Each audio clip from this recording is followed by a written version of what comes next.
एवरीथिंगली आप तक सही जानकारी पहुंचाने की पुष्टि करता है। इसका मकसद धर्म से संबंधित सभी विषयों के बारे में ज्ञान प्रदान करना है। एवरीथिंगली से जुड़े रहने के लिए आपका धन्यवाद।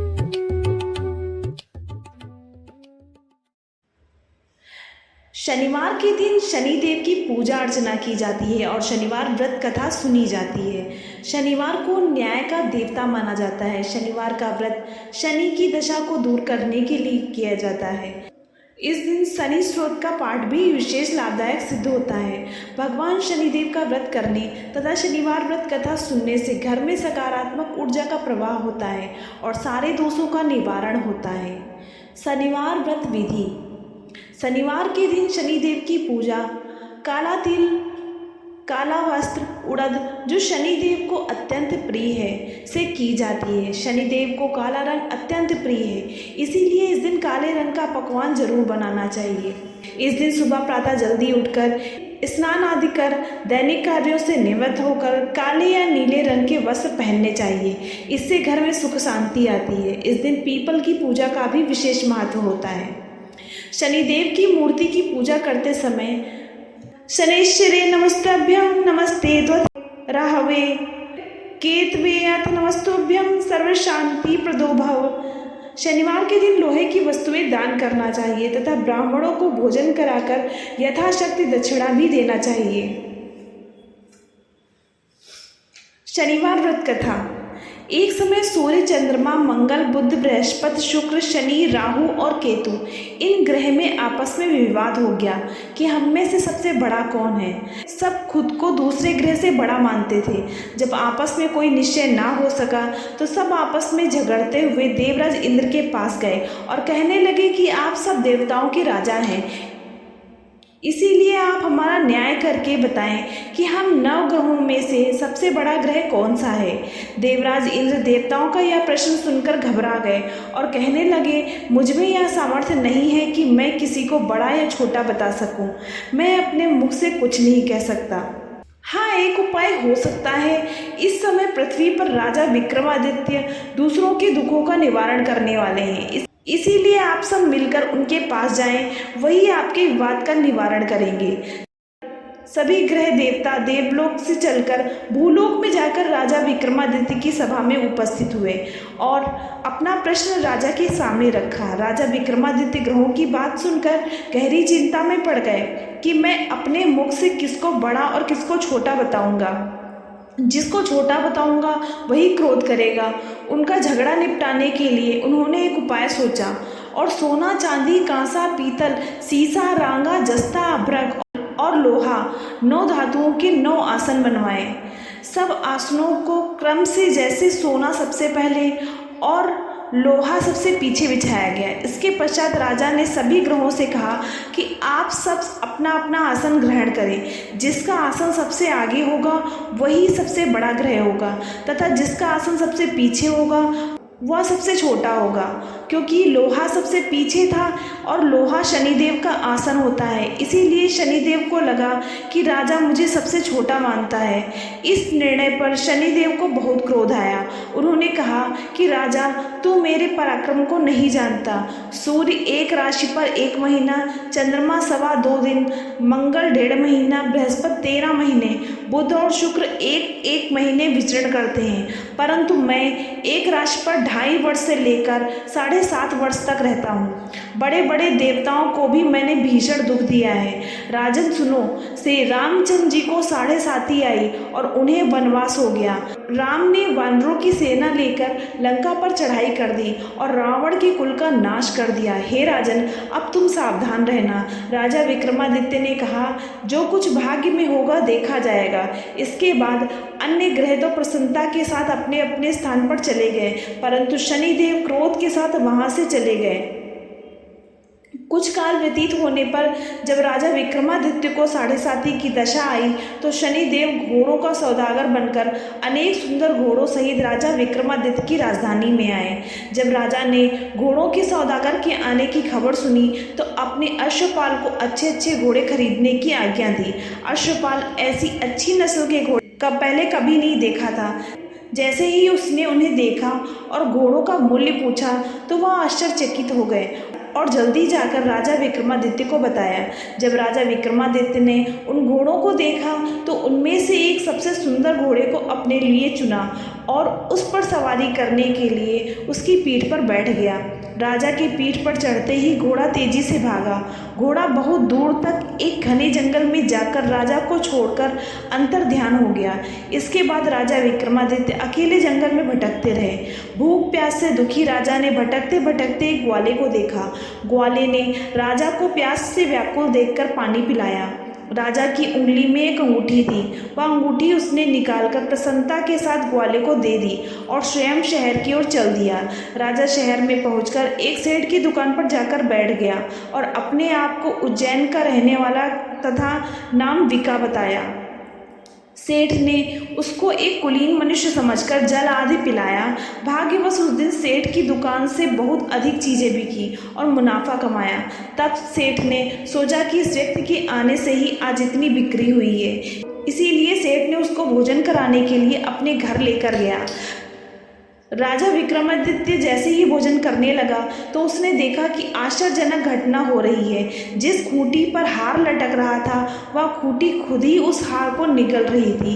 राजा के भोजन कर लेने के बाद जब सेठ उस कमरे में आया तो उसने देखा जो हार पहले वहाँ खूंटी पर टिका हुआ था अब वो वहाँ नहीं है। सेठ ने सोचा इस कमरे में विका के अलावा अभी तक कोई नहीं आया तो चोरी भी इसी ने ही की होगी, परंतु विका ने हार चुराने से इनकार कर दिया। इस पर 5-7 आदमी उसको पकड़कर नगर फौजदार के पास ले गए। फौजदार ने उसको राजा के सामने उपस्थित कर दिया और कहा कि यह आदमी भला प्रतीत होता है, चोर मालूम नहीं होता, परंतु सेठ का कहना है कि इसके सिवाय कोई और घर में नहीं आया, इसीलिए चोरी अवश्य इसी ने की। राजा ने आज्ञा दी कि इसके हाथ पैर काटकर चौरंगिया किया जाए। राजा की आज्ञा का तुरंत पालन किया गया और विका के हाथ पैर काट दिए गए। कुछ काल व्यतीत होने पर एक तैली उसको अपने घर ले गया और उसको कोल्हू के ऊपर बिठा दिया। विका उस पर बैठा हुआ अपनी मुख से बोलकर ही बैल हाँकता रहा। इस समय तक राजा विक्रमादित्य पर से शनिदेव की दशा पूरी हो गई। इस समय वर्षा ऋतु का समय आ गया था। मौसम बहुत अच्छा रहने लगा था। राजा भी प्रसन्न होकर मल्हार राग गाने लगा। राजा की आवाज़ बहुत मधुर थी। उसको गाते हुए सुनकर राजकुमारी मनभावनी जो उस नगर के राजा की पुत्री थी राजा विक्रमादित्य के राग पर मोहित हो गई। राजकन्या ने राग गाने वाले की खबर लाने के लिए अपने दासी को भेजा। दासी सारे शहर में घूमती रही। जब वह तेली के घर के निकट से निकली तब क्या देखती है कि तेली के घर में चौरंगिया राग गा रहा है। दासी ने लौटकर राजकुमारी से सब वृत्तांत सुना दिया। बस उसी क्षण राजकुमारी मनभावनी ने अपने मन में यह प्रण कर लिया कि चाहे कुछ भी हो मुझे इस चौरंगिया से ही विवाह करना है। प्रातःकाल होते ही दासी ने राजकुमारी मनभावनी को जगाना चाहा तो राजकुमारी अनशन व्रत लेकर पड़ी रही। दासी ने रानी के पास जाकर राजकुमारी के उठने के कारण बताया। रानी ने वहां आकर राजकुमारी को जगाया और उसके दुख का कारण पूछा। राजकुमारी ने कहा कि माँ, मैंने यह प्रण लिया है कि तेली के घर में जो चौरंगिया है मैं उसी के साथ विवाह करूंगी। माता ने कहा, पगली है तू ये क्या कह रही है? तेरा विवाह किसी देश के राजा के साथ किया जाएगा। कन्या कहने लगी, माता जी मैं अपना प्रण कभी नहीं तोड़ूंगी। माँ ने चिंतित होकर यह बात महाराज को बताई। महाराज ने भी आकर उसे समझाया कि मैं अभी देश देशांतर में दूध भेजकर सुयोग्य रूपवान एवं बड़े से बड़ा गुड़ी राजकुमार के साथ तुम्हारा विवाह करूंगा।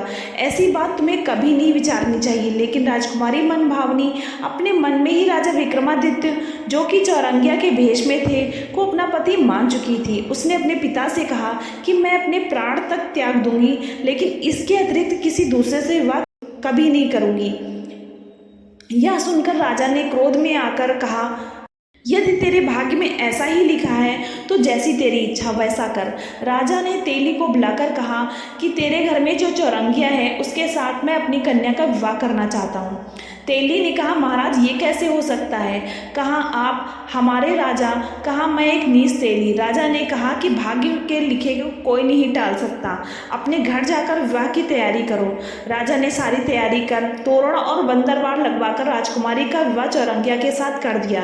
रात्रि को जब विक्रमादित्य और राजकुमारी महल में सोए सोए हुए थे, तब आधी रात के समय शनिदेव ने विक्रमादित्य को स्वप्न में आकर कहा कि राजा कहो, मुझको छोटा बताकर तुमने कितना दुख उठाया। राजा ने शनिदेव से क्षमा मांगी। शनिदेव ने राजा को क्षमा कर दिया और प्रसन्न होकर विक्रमादित्य को हाथ पैर दिए। तब राजा विक्रमादित्य ने शनिदेव से प्रार्थना की, महाराज मेरी प्रार्थना स्वीकार करें, जैसा दुख आपने मुझे दिया है ऐसा और किसी को ना दें। शनिदेव ने कहा, तुम्हारी प्रार्थना स्वीकार की है। जो मनुष्य मेरी कथा सुनेगा या सुनाएगा उसे मेरी दशा नहीं लगेगी, और जो भी व्यक्ति रोज मेरे मंत्र का जाप करेगा या चींटियों को अनाज डालेगा, मैं उसकी समस्त मनोकामनाएं पूर्ण करूंगा। इतना कहकर शनिदेव अपने धाम को चले गए। जब राजकुमारी मनभावनी की आंख खुली तो उसने चौरंगिया को हाथ पांव सहित देखा तो आश्चर्यचकित हो गई। उसको देखकर राजा विक्रमादित्य ने अपना समस्त हाल कहा कि मैं उज्जैन का राजा विक्रमादित्य हूँ। यह घटना सुनकर राजकुमारी अत्यंत प्रसन्न हुई। प्रातःकाल राजकुमारी से उसकी सखियों ने पिछली रात का हालचाल पूछा तो राजकुमारी ने बड़ी प्रशंसा से रात में जो विक्रमादित्य ने उससे कहा वह सब सुना दिया। यह सुनकर राजकुमारी की सहेलियां भी प्रसन्न हुई और कहा कि भगवान ने तुम्हारे सभी मनोकामनाएं पूर्ण कर दी। जब उस सेठ ने यह घटना सुनी तो राजा विक्रमादित्य के पास आया, उनके पैरों में गिरकर क्षमा मांगने लगा कि आप पर मैंने चोरी का झूठा आरोप लगाया, आप मुझे जो चाहे दंड दे दें। राजा ने कहा, मुझ पर शनिदेव का कोप था, इसी कारण यह दुख मुझको प्राप्त हुआ। इसमें तुम्हारा कोई दोष नहीं है, तुम अपने घर चले जाओ, इसमें तुम्हारा कोई दोष नहीं है। यह सुनकर सेठ बोला, राजन यदि आपने मुझे क्षमा कर दिया है तो कृपया मेरे घर चलिए और प्रेम पूर्वक भोजन ग्रहण करिए, तो आपकी अति कृपा होगी। राजा ने कहा, जैसी आपकी इच्छा वैसा ही करें। सेठ ने अपने घर जाकर अनेक प्रकार के सुंदर व्यंजन बनवाए और राजा विक्रमादित्य को प्रीति भोज दिया। जिस समय राजा भोजन कर रहे थे एक अत्यंत आश्चर्यजनक घटना घटी जो सबको दिखाई दी। जो खूंटी पहले हार निगल गई थी अब वह हार उगल रही थी। जब भोजन समाप्त हो गया तो सेठ ने हाथ जोड़कर बहुत मोहरे राजा को भेंट दी और कहा कि मेरी श्री कंवरी नाम की कन्या है, उसका आप परिग्रहण करें। राजा विक्रमादित्य सेठ की बात से सहमत हो गए और सेठ की कन्या श्री कंवरी से विवाह कर लिया। सेठ ने राजा को बहुत दहेज दिया। इसके बाद कुछ समय तक राजा उस राज्य में निवास करने के पश्चात राजा विक्रमादित्य ने अपने ससुर राजा से कहा कि अब मेरे उज्जैन जाने की इच्छा है। कुछ दिन बाद विदाई लेकर राजकुमारी मनभावनी, सेठ की कन्या श्री कांवरी तथा दोनों जगह दहेज में प्राप्त अनेक दास दासियां, रथ और पालकियां सहित राजा विक्रमादित्य उज्जैन की तरफ चले। जब वे शहर के निकट पहुंचे और पूर्ववासियों ने राजा के आने का संवाद सुना तो उज्जैन की समस्त प्रजा अगवानी के लिए आई। प्रसन्नता से राजा अपने महल में पधारे। सारे नगर में भारी उत्सव मनाया गया और राज्य को दीपमाला की गई। दूसरे दिन राजा ने अपने पूरे राज्य में यह घोषणा करवाई कि शनि देवता सब ग्रहों में सर्वोपरि हैं। सभी ग्रहों में मैंने शनि देव को सबसे छोटा बताया, जिसके कारण यह सब दुख भोगना पड़ा। इसके बाद सारे नगर में शनिदेव की पूजा अर्चना की जाने लगी, जिससे सभी नगरवासी आनंद में रहने लगे। जो कोई शनिदेव की शनिवार के व्रत कथा पढ़ता है या सुनता है, शनिदेव की कृपा से उसके सब दुख दूर हो जाते हैं। व्रत के दिन शनिवार व्रत कथा को अवश्य पढ़ना चाहिए। आशा है आपको ये शनिवार व्रत कथा अच्छी लगी होगी। अगर आपको ये कथा अच्छी लगी तो प्लीज़ हमारे चैनल को लाइक करें, सब्सक्राइब करें, शेयर करें। धन्यवाद।